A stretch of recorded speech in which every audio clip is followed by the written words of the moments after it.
إلا الله الذي يموت ربي قال الله مقامه ونبر له بركته. بسم الله.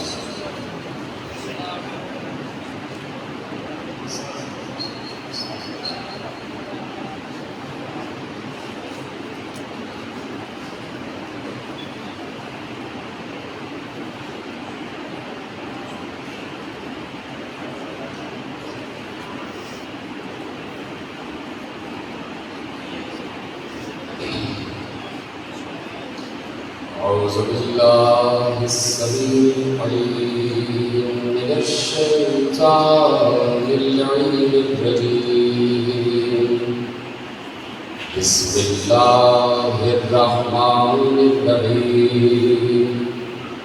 الحمد لله المعروف من غير رغبة والخالق من غير رمية الذي لم يزل قائما دائما إلا سماء ذات أبراج ولا ليل داج ولا بحر ساجر ولا أرض ذات مهاد ولا خلق ذو اعتماد.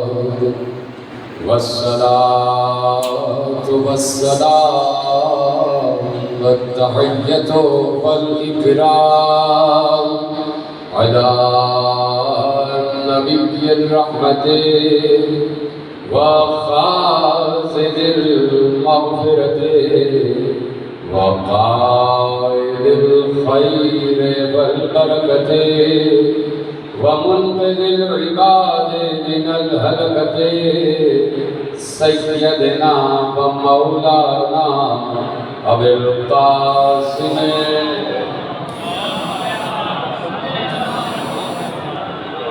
وأهل بيته الطيبين الطاهرين سبحانه وتعالى في محكم كتابه المجيد وفرقانه الحميد وقوله الحق. بسم الله الرحمن الرحيم. حامين والكتاب المبين إنا جعلناه عربيا لعلكم تعقلون وإنه في أم الكتاب لدينا لعلي حكيم. صلوات محمد.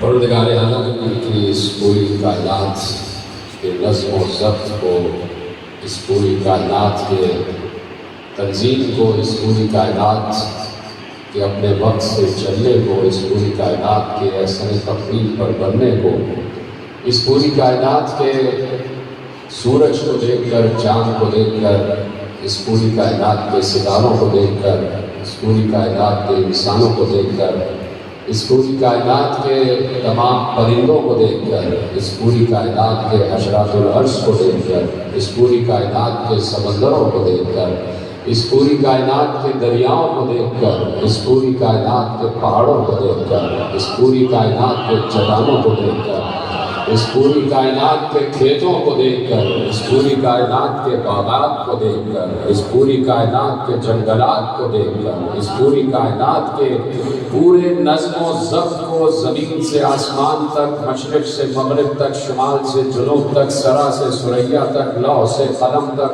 عرش سے کرسی تک، جنت سے محلات جنت تک، حجاب سے حجاب عرش تک، حجاب عرش سے لے کر فرادقات عرش تک دیکھ کر یہ بات کہنی پڑتی ہے کہ یہ پوری کائنات کسی حکیم کی بنائی ہوئی ہے۔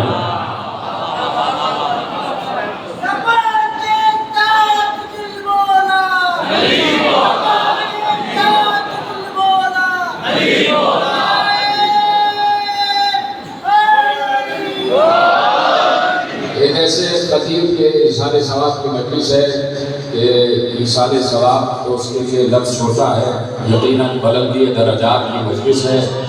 اور ابھی ہمارے سلطان صاحب ارشاد فرما رہے تھے، ہمارے یاسر صاحب کے تشریف فرما ہے، ہمارے رشید سمرو صاحب بھی بیٹھے ہوئے ہیں۔ ایک ایسے خطیب کی مجلس ہے کہ جس پر لفظ عبد الحکیم سج رہا تھا،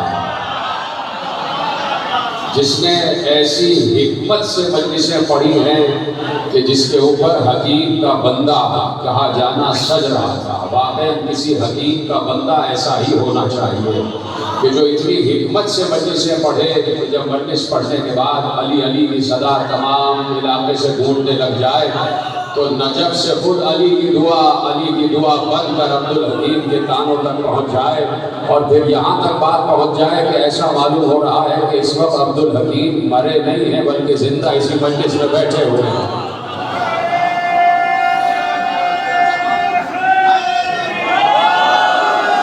تو میرے عزیزوں، بہت میرے سامنے بڑا ذہین بندہ بیٹھا ہوا ہے اور علماء تشریف فرما ہے ہمارے سامنے، تو میں چاہتا ہوں کہ 2-4 لفظ آپ کے حوالے کروں اور بڑے مختصر دائرے وقت اپنی مکمل گفتگو آپ کے حوالے کر دوں کہ اللہ نے ارشاد فرمایا ہے کہ من یؤت الحکمۃ فقد اوتی خیرا کثیرا۔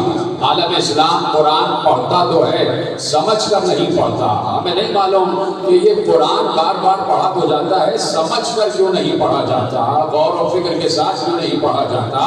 سورہ مبارکہ محمد میں اللہ نے تمام عالم اسلام کو مخاطب کیا ہے، صرف آل محمد کو نہیں بلکہ اس دن بیت اللہ ذرا سا بدل دوں کہ قرآن میں اللہ نے صرف مولا ہی کو مخاطب نہیں کیا، ملا کو بھی مخاطب کیا ہے کہ اے ملا تو صرف قرآن پڑھ لینے کے لیے نہیں ہے بلکہ قرآن سمجھ بھی لے، قرآن کے ساتھ غور و فکر کرے۔ جملہ آپ کے حوالے جملے کہ اللہ کہہ رہا ہے سورہ مبارکہ محمد میں، آپ آگے تشریف لے آئیے اور آپ حضرات میں درود پڑھتے جائیے۔ جملہ آپ بھی ذرا آگے تشریف لے آئیے تو زیادہ بہتر ہو جائے گا، ذرا میرے قریب آ جائیے، صلوات پڑھیں محمد و آل محمد پر۔ گفتگو یقیناً ایک حکیم بندے کی گفتگو ہے تو حکمت بھری گفتگو ہونی چاہیے، اور تمام حضرات کو بیٹھے کہ جو مجلس میں رسمن شریف نہیں ہیں بلکہ علی کے اسمن شریف ہیں، علی کے اسم کی وجہ سے شریف ہوئے ہیں۔ رسمن بیٹھنے والے اور ہوتے ہیں اور دل سے بیٹھنے والے اور ہوتے ہیں۔ جتنے لوگ بیٹھے ہیں یہاں دل سے بیٹھے ہیں، معرفت کی گہرائیوں کو اپنے دل میں طاری کر کے بیٹھے ہوئے، تو جملے آپ کے حوالے کرتا ہوں کہ بھائی قرآن نے کہا ہے کہ افلا یتدبرون القرآن ام علی قلوب اقفالها۔ تم قرآن میں تدبر کیوں نہیں کرتے؟ کیا تمہارے دلوں میں تالے لگے ہوئے ہیں؟ تو دیکھیے اللہ یقیناً سب سے مخاطب ہے، ملا سے بھی مخاطب ہے۔ اس وقت میری بات بہت آگے تک جا رہی ہوگی تو ملا کو صرف یہ نہیں ہے کہ قرآن پڑھ لے بلکہ ملا کے لیے کہ قرآن سمجھ کر پڑھو۔ اب اگر یہ قرآن کا مشورہ ہوتا، دیکھیے مشورے میں یہ ہوتا ہے مرزا صاحب کہ مشورے میں یہ ہوتا ہے کہ چاہے مانو یا نہ مانو تمہاری مرضی ہے۔ اللہ نے یہاں مشورہ نہیں دیا ہے، اللہ نے یہاں حکم دیا ہے کہ قرآن کو پڑھنا ہے تو سمجھ کر پڑھنا ہے، ٹھہر ٹھہر کر پڑھنا ہے، غور و فکر کے ساتھ پڑھنا ہے، تدبر کے ساتھ پڑھنا ہے، تفاہم کے ساتھ پڑھنا ہے، تفکر کے ساتھ پڑھنا ہے، عقل کو استعمال کر کے پڑھنا ہے۔ اب جملہ آپ کے حوالے آخری تک میرے سامنے ایک کثیر مجمع بیٹھا ہوا ہے۔ اب مجھے نہیں پتا کہ یہ ٹھہر ٹھہر کر کیوں نہیں پڑھتے، یہ غور و فکر کے ساتھ کیوں نہیں پڑھتے، یہ تعقل کے ساتھ کیوں نہیں پڑھتے، یہ تفاہم کے ساتھ کیوں نہیں پڑھتے، یہ تفکر کے ساتھ کیوں نہیں پڑھتے۔ میرے پاس تو صرف ایک جواب ہے، آپ کے پاس کوئی جواب ہو تو ضرور دیجیے گا۔ یہ ٹھہر ٹھہر کر اس لیے نہیں پڑھتے، تیزی سے اس لیے گزر جاتے ہیں کہ انہیں معلوم ہے کہ کسی آیت میں علی چھپا ہوا ہے، کسی میں حسن چھپا ہوا ہے، کسی میں حسین چھپا ہوا ہے۔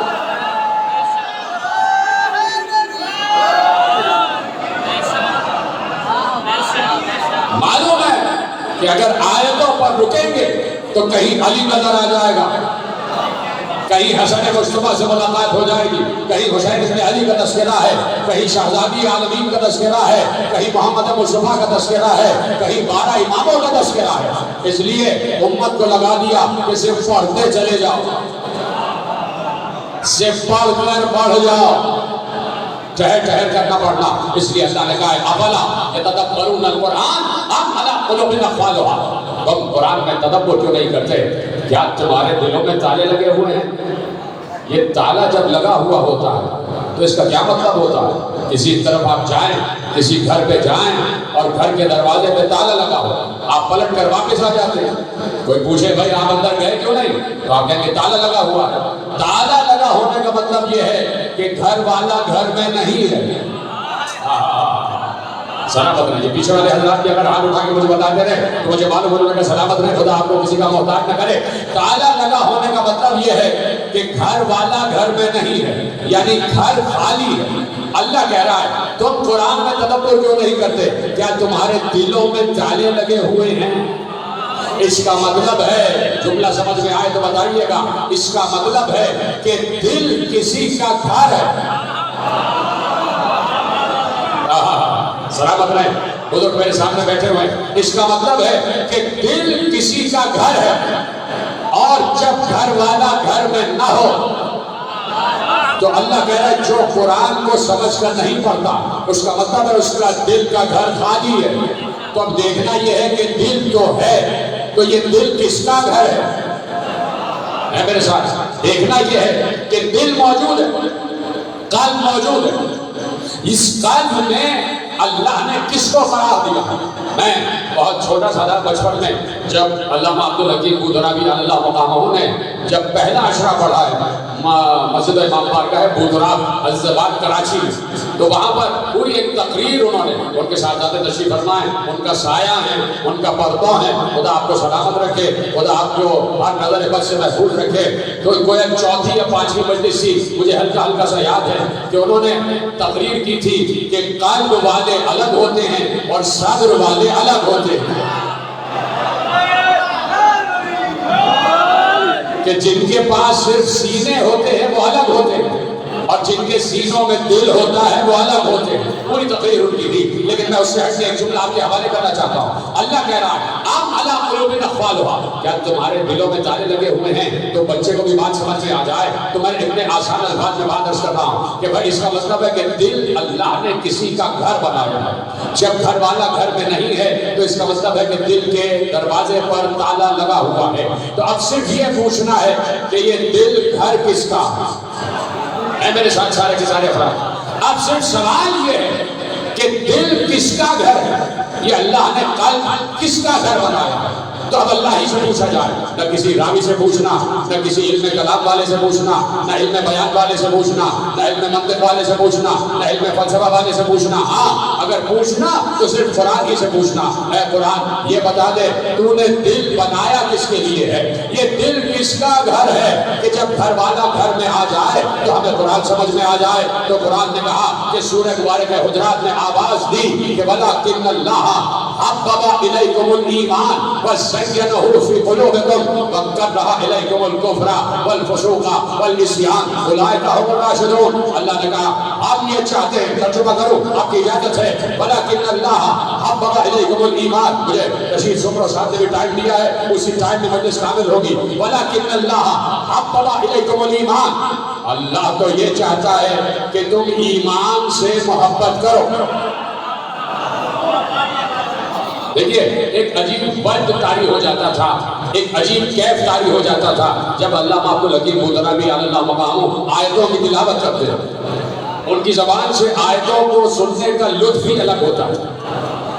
ابھی بھی راستے ہم سنتے ہوئے آئے، ہمارے مرزا صاحب مولانا مبارک حسین رضوی صاحب بھی بیٹھے تھے، ذکر ہوتا رہا کہ جب وہ آیتوں کی تلاوت کرتے تھے تو ایک عجیب لطف ہوتا تھا۔ جب قرآن کریم وہ پڑھتے تھے ممبر سے تو میں بھی آپ کے حوالے کر رہا ہوں، وَلَٰكِنَّ اللَّهَ حَبَّبَ إِلَيْكُمُ الْإِيمَانَ، اللہ یہ چاہتا ہے کہ تم ایمان سے محبت کرو، وَزَيَّنَهُ فِي قُلُوبِكُمْ، اور اللہ نے اسی ایمان کی محبت سے تمہارے دلوں کو زینت عطا کی ہوئی ہے۔ جدھر ہے جو قرآن کی آیتیں سمجھ کر داد دے رہے، خدا ہم کو سلامت رکھے۔ وَزَيَّنَهُ فِي قُلُوبِكُمْ، اللہ یہ چاہتا ہے کہ تم ایمان سے محبت کرو اور اسی ایمان کی محبت سے اللہ نے تمہارے دلوں کو زینت عطا کی ہوئی ہے۔ اس کا مطلب ہے کہ دل گھر ہے ایمان کا۔ بھائی یہ پیچھے والے حضرات میں کہہ رہا ہوں ہاتھ اٹھا کے بتا دیں، اس لیے کہ آپ کی آواز مجھ تک نہیں آ رہی، سامنے والے حضرات بیٹھے خدا سلامت رکھے۔ کہ یہ دل گھر ہے ایمان کا. اللہ کیا کہہ رہا ہے؟ ہم چاہتے ہیں کہ تم ایمان سے محبت کرو اور اسی محبت سے اپنے تمہارے دلوں کو زینت عطا کی ہوئی ہے. یعنی دل گھر ہے ایمان کا. وَزَيَّنَهُ فِي قُلُوبِكُمْ. ہم چاہتے ہیں کہ ایمان سے محبت کرو. تو اب میں ملا سے یہ پوچھنا چاہتا ہوں کہ دل میں صرف محبت ہی کا جذبہ تو نہیں ہوتا. دل میں تو دو جذبے ہوتے ہیں, ایک محبت, ایک نفرت. محبت بھی دل ہی سے کی جاتی ہے اور نفرت کا تعلق بھی دل ہی سے. تو جب دل کا خالق اللہ ہے تو ان دونوں جذبوں کا خالق بھی اللہ ہے. نفرت کا جذبہ بھی اللہ نے رکھا ہے دل میں اور محبت کا جذبہ بھی اللہ نے رکھا ہے دل میں. تو جب دل کا خالق اللہ ہے, جب محبت اور نفرت کا خالق بھی اللہ ہے, تو اب اپنی طرف سے یہ طے نہیں کرنا کہ کس سے محبت کرنا ہے, کس سے نفرت کرنا ہے. اب اللہ ہی سے پوچھا جائے کہ تو بتا دے کہ محبت کس سے کی جائے اور نفرت کس سے کی جائے.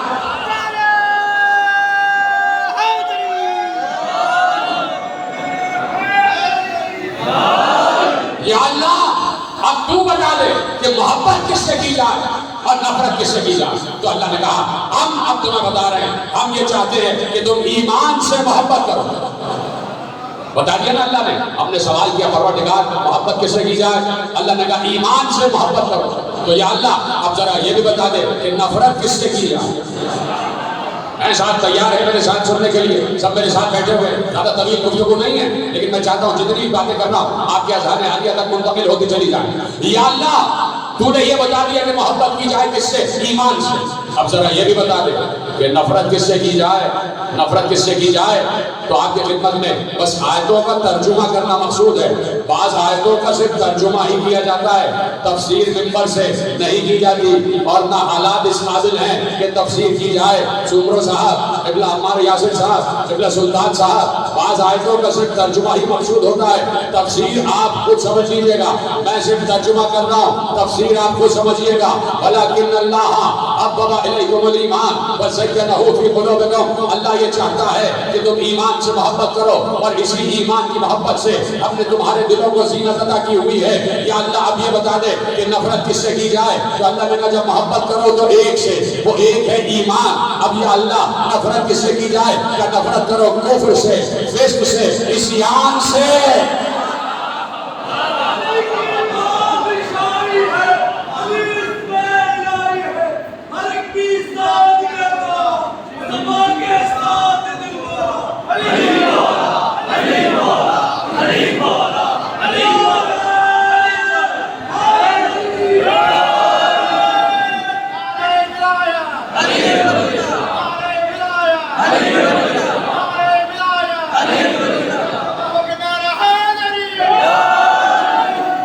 سلامت رہیں.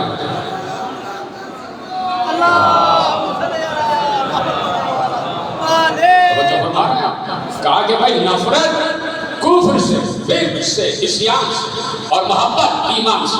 کہا بھائی ایمان سے محبت کرنا. کون کہہ رہا ہے؟ اللہ کہہ رہا ہے. جب اللہ نے کہہ دیا کہ ایمان سے محبت کرو تو اب اللہ ہی سے پوچھا جائے کہ یہ ایمان ہے کیا. ہے میرے ساتھ سارے افراد بیٹھے.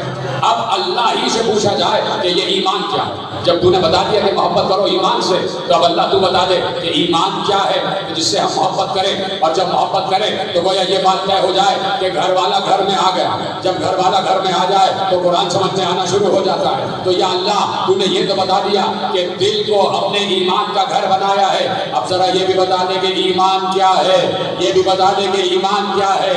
ارے سمجھ گئے ہو تو ذرا سا مسکرا تو دیں. اب یا اللہ یہ بھی بتا دے کہ ایمان کیا ہے جس سے محبت کی جائے. آواز آئے گی. آیت اتارنا ہمارا کام ہے, آیت کی تفسیر ہمارے نبی سے پوچھو. آؤ در نبی پر چلے اور ہاتھ جوڑ کر پوچھیں کہ یا رسول اللہ ذرا یہ بتا دیجئے کہ ایمان کیا ہے کہ جس سے محبت کی جائے, جسے اپنے دل کے گھر میں بسا لیا جائے. تو قرآن سمجھ میں آنا شروع ہو جاتا ہے. تو پیغمبر کہیں گے کہ کیا تم نے میری پوری زندگی میں میری زبان مبارک سے کیا لفظ ایمان کی تشریح نہیں سنی؟ اگر نہیں سنی تو آپ مجھے دیکھتے چلے جاؤ, معلوم کب میں ایمان کی تفسیر کر جاؤں گا. اور خبردار ادھر ادھر ادھر نہ دیکھتے رہنا کہ ادھر ادھر دیکھتے رہو اور میں ایمان کی تشریح کر جاؤں اور تم سن ہی نہ پاؤ. آج ذرا پیغمبر کی شان حیات پر غور کرتے ہیں اور دیکھتے ہیں کہ پیغمبر نے ایمان کی تفسیر کیا کی ہے. ہم نے دیکھا کہ دعوت ذوالعشیرہ آ گئی. ہم نے کہا شاید دعوت ذوالعشیرہ میں ایمان کی تفسیر ہو جائے, وہاں پر بھی ایمان کی تفسیر نہ ہوئی. نیچے شب ہجرت آ گئی. ہم نے کہا شاید ایمان کی تفسیر ہو جائے. شب ہجرت گزر گئی, ایمان کی تفسیر نہ ہوئی. صبح ہجرت آ گئی. ہم نے کہا شاید صبح ہجرت ایمان کی تفسیر ہو جائے. صبح ہجرت گزر گئی, ایمان کی تفسیر نہ ہوئی. نیچے جنگ بدر کا میدان آ گیا. ہم نے کہا شاید بدر میں ایمان کی تفسیر ہو جائے. بدر کا میدان فتح ہو گیا, ایمان کی تفسیر نہ ہوئی. احد کا میدان سجا. ہم نے کہا شاید ایمان کی تفسیر ہو جائے. احد کا میدان بھی گزر گیا, ایمان کی تفسیر نہ ہوئی. نیچے خندق کا میدان سجا. کسی نے پیغمبر کی شان پہ گستاخی کی. پیغمبر نے کہا ہے کوئی جو اس کتے کی زبان کو بند کرے, ہے کوئی جو اس جانور کی زبان کو بند کرے. ایک بار علی نے پڑھا ہوگا انا لہو یا رسول اللہ, میں ہوں اس کے لیے. 3 مرتبہ علی نے کہا. چوتھی مرتبہ پیغمبر نے کہا ہاں علی تم جاؤ. اب جو علی چلے تو پیغمبر نے کہا یا علی ٹھہر جاؤ, ایسے نہ جانا. اپنے ہاتھ سے علی کی کمر میں پٹیا کو باندھا, اپنے ہاتھ سے علی کے سر پر امامہ رکھا, اپنے ہاتھ سے علی کے ہاتھ میں تلوار دی اور کہا جاؤ علی جاؤ. اب جو علی چلے تو پیغمبر نے کہا یہ علی نہیں جا رہا, یہ کل ایمان جا رہا ہے.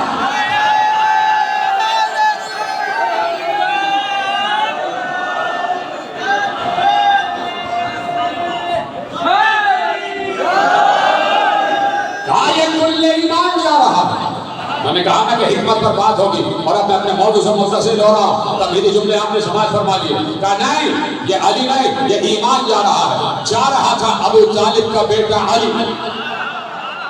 اور پیغمبر نے کہا یہ کل ایمان جا رہا ہے, یہ کل ایمان جا رہا ہے. اس کا مطلب ہے, اب میرا ساتھ دینا, اگر جملے سے اختلاف ہو تب بھی بتا دینا اور اتفاق ہو تو ہاتھ کھڑے کر کے بتانا. اس کا مطلب ہے جب پیغمبر نے خندق میں علی کو کل ایمان کہہ دیا تو اب سوال یہ ہے کہ چاہے ایمان کو علی کہو یا علی کو ایمان کہو, ایک ہی بات ہے.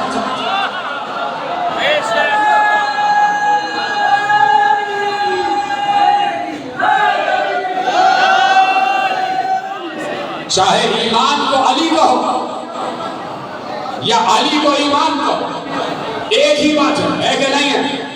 سب کو اتفاق ہے نا, اس سے اختلاف تو کسی کو نہیں ہے. اس لیے کہ پیغمبر نے علی کو خندق میں ایمان کا نام دیا.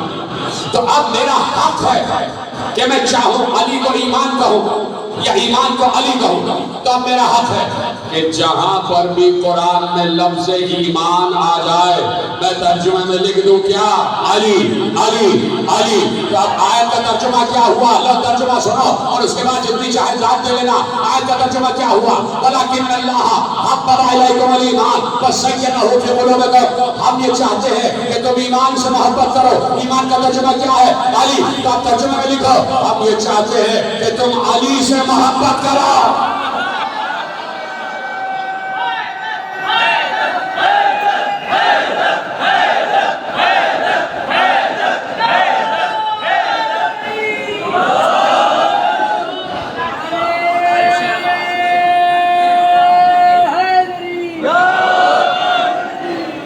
وَلَكِنَّ اللَّهَ حَبَّبَ إِلَيْكُمُ الْإِيمَانَ. ہاں بلکہ یہ ہے کہ اللہ نے تمہارے لیے علی کی محبت کو قرار دیا. اللہ چاہتا ہے کہ تم علی سے محبت کرو. وَزَيَّنَهُ فِي قُلُوبِكُمْ, اور اسی علی کی محبت سے تمہارے دلوں کو زینت عطا کی ہے. اب تو سمجھ جائیں اللہ کیا کہہ رہا ہے, افلا یتدبرون القرآن ام علی قلوب اقفالها. تم قرآن کو سمجھتے کیوں نہیں, کیا تمہارے دلوں میں تالے لگے ہوئے ہیں؟ یعنی جملہ سمجھ میں آئے تو بتانا. یعنی اللہ کہہ رہا ہے کہ جس دل میں علی بسا ہوگا وہی قرآن سمجھ سکتا ہے. جہاں علی نہیں وہاں تلاوت تو ہے, تفسیر نہیں ہے.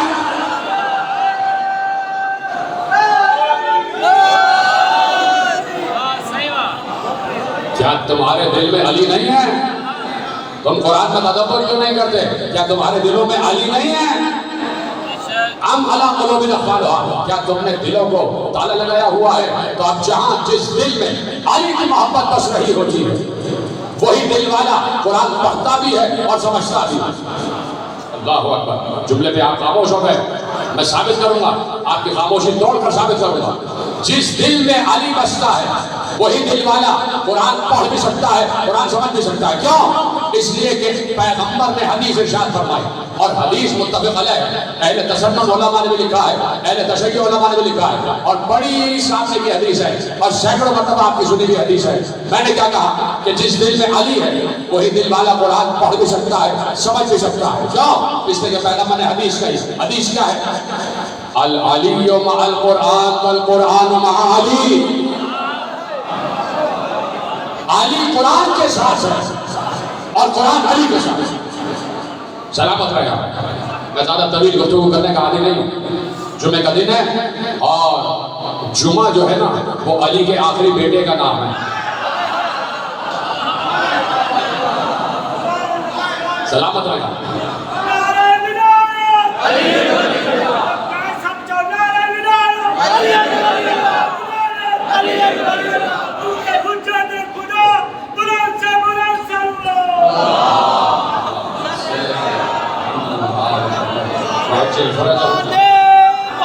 توجہ فرمائیں. یعنی اس دور کے علی کا نام ہے جمعہ،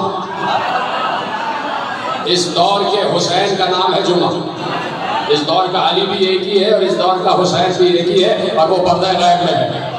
ٹھیک ہے؟ تو اب میں نے کیا کہا کہ العلی کیوں مع القرآن بل قرآن مع علی. پیغمبر کی حدیث، علی قرآن کے ساتھ ہے اور قرآن علی کے ساتھ ہے. تو پیغمبر کی حدیث کو سننے کے بھی وہی، پیغمبر کی حدیث کو سمجھنے کے بھی وہی معیارات ہیں جو قرآن کی آیات کو سمجھنے کے معیارات. پیغمبر کی حدیث کی ایسی سمجھ میں نہیں آتی. پیغمبر نے کہا علی مع القرآن بل قرآن مع علی. علی قرآن کے ساتھ ہے اور قرآن علی کے ساتھ ہے.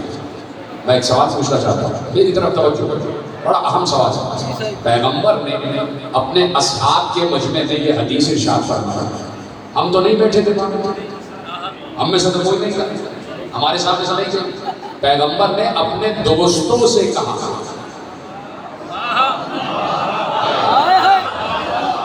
پیغمبر نے اپنے دوستوں سے کہا کہ میرے بھائی کو پہچانو.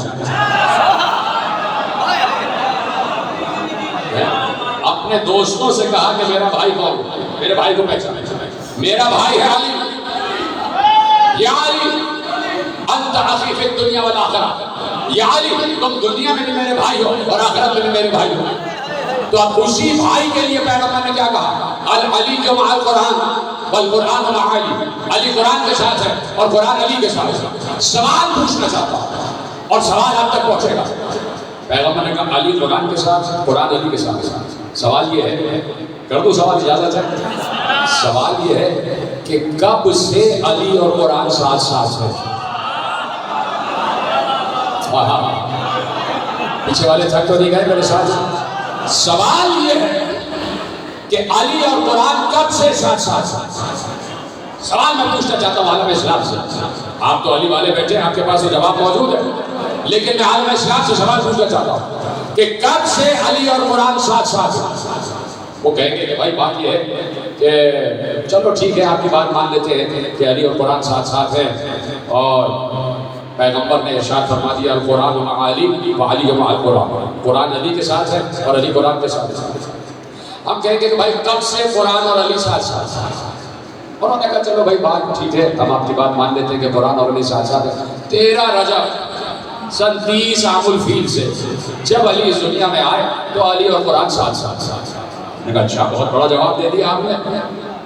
13 رجب سے علی اور قرآن ساتھ ساتھ. یہ 13 رجب سے اس وقت علی اور قرآن ساتھ ساتھ ہوتے کہ جب حدیث میں علی کا لفظ پہلے ہوتا اور قرآن کا بعد میں ہوتا. حدیث ہے القرآن مع علی وعلی مع القرآن.